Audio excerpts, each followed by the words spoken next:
Hello and welcome to Ruby's podcast. I am Ruby Alice. It's been very long since you had heard any talks here, and I'm glad to inform that from today onwards, I have planned to introduce new segments on Ruby's podcast, which will be aired every week. This week's segment is titled as Ladies Club Talks. These talks will be aired every week depending on the completion of the episode. The English podcast and the Tamil podcast on the same theme will be aired to benefit both audiences. If you're a first-time listener, please subscribe to this channel and share the podcast with everyone in your contact list. You could also share your comments below to let me know what you think about today's episode. Thank you. Hello Vimala, how are you? Hope I'm not late. Hey, Anju, thank God you have arrived. I was just beginning to wonder if the meeting was today or it was rescheduled. Come, sit and make yourself comfortable. Hey, don't worry and no formalities please. Do you need any help? Everything is taken care of. Let's chill out till the others arrive. Hello Anju and Vimala. I hope I'm not delayed. Hey, Alice, you are just on time as usual. Hello Alice, good to see you. Wonder where the others are?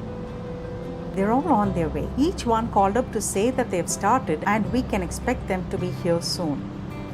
Good yaar. So how was the last month for you two?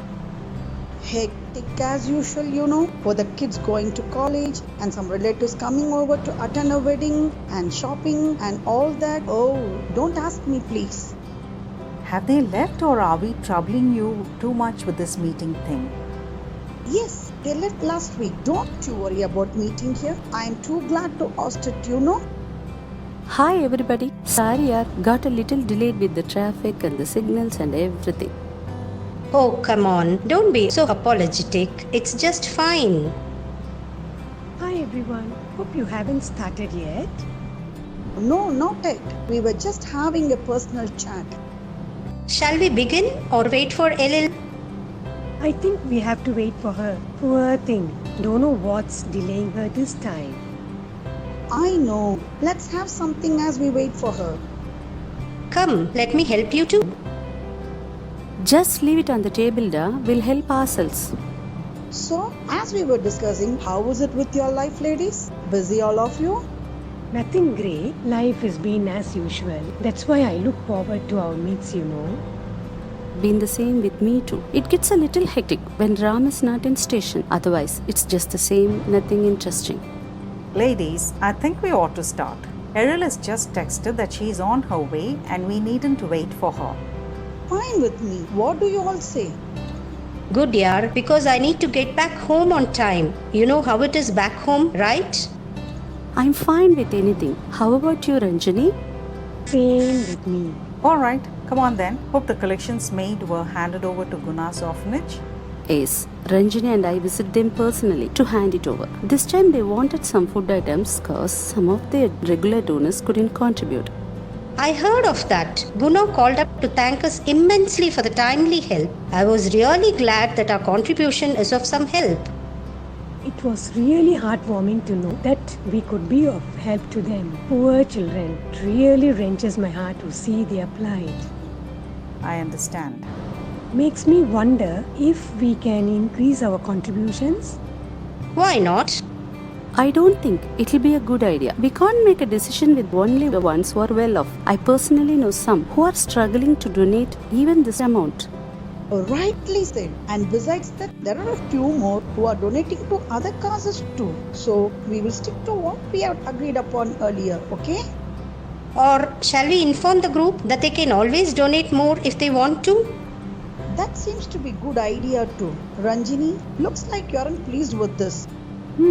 Yeah, I feel we need to do more for them. They are so deprived. They lack basic necessities, and because the pandemic has made an impact on the economy, many businessmen who have been donating to the orphanage have suffered losses and are unable to help them. Besides that, Guna was talking about the spike in prices, which has added to their misery. Earlier, they had enough funds to provide 3 decent meals for their 41 inmates, but now they have cut it down to 2 meals, and Guna was lamenting that they may be forced to reduce it to 1.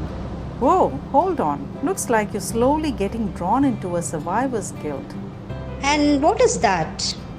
It's a type of guilt that survivors go through after surviving natural calamities, accidents, murders, epidemics, terrorist attacks, wars, etc. They feel guilty about staying alive when others died or were injured. But it's related to death or injury, right? Not always. Sometimes it can be in non-mortal situations like having enough to lead a comfortable life while others around are deprived or are struggling. It makes them feel guilty to be fortunate when many aren't. Sometimes siblings who are financially sound undergo this type of guilt too. Oh, really? Can you tell us more about it? Sure, if not taken care of, it can lead to acute stress. Meaning? Like the person takes the blame upon himself for not doing enough or rendering enough support to those affected. War veterans, emergency personnel, and doctors too suffer this type of guilt for doing too little to save lives. This is even referred to as PTSD, post-traumatic stress disorder, where they ruminate the events again and again and feel that they could have done a little more. And there is yet another category of people which feels guilty for what they did. For example, during an air crash, some survivors may have climbed upon the bodies of injured passengers in order to save themselves. And later on, they regret that they had acted thus to save their own lives. Such people feel guilt, fear, grief, and a sense of loss. Survivor's guilt can set in immediately or months or years later. Any tips to overcome it? There are quite a few. Psychologists say that people with survivor's guilt may recover without treatment in a year or two, but this requires a lot of effort. First and foremost tip is not to divert your mind from the thought because it may affect your health. And so, whenever such thoughts cloud the mind, the person has to first analyze if the incident that had happened was in their control or not. And if it was indeed an outcome of their actions, then they should allow the feelings of regret to show up, and second, choose to lead a more responsible life in the future. Thirdly, they must constantly tell themselves that they had survived the situation to be useful to society and divert their thoughts, energy, and actions to alleviate the suffering of those in similar positions. Fourthly, they should remember that they are not alone in going through this type of guilt and must willingly come forward to share their remorseful thoughts to someone close to them. And finally, if these aren't working, they should be ready to seek professional help. How do we know if we are suffering that? People with survivor's guilt are constantly reminded of the incident, making them lose sleep and appetite. They are irritated and angry most of the time. Fear and confusion prevents them from leading a normal life. But I doubt if Ranjini is suffering all this. Am I right, Ranjini? She may not, but the thought that she is better off than those suffering in meds would keep haunting and prevent her from carrying on a normal life for some days after her visit to the orphanage. Yes, what Alice says is true. I experience those feelings after every visit to the orphanage. So, what do you suggest I should do? Just remind yourself you are not God to put an end to the sufferings of everyone, and that you are just a simple human being trying to do your best to help others. Can you? And besides that, there are a good number of people out there to help. They need to be given a chance too. But I feel I'm not doing enough to help. That's why I thought we should increase our donations. Okay, please answer this. Which is better, providing fishes to eat or teaching to fish? The second option, of course.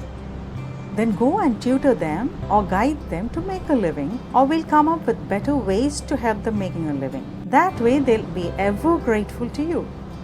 Seems a good idea too. I'm sure it is. And now coming back to where we started, should we increase our donations? I think we'll take Anju's suggestion that anybody willing to donate more can do so.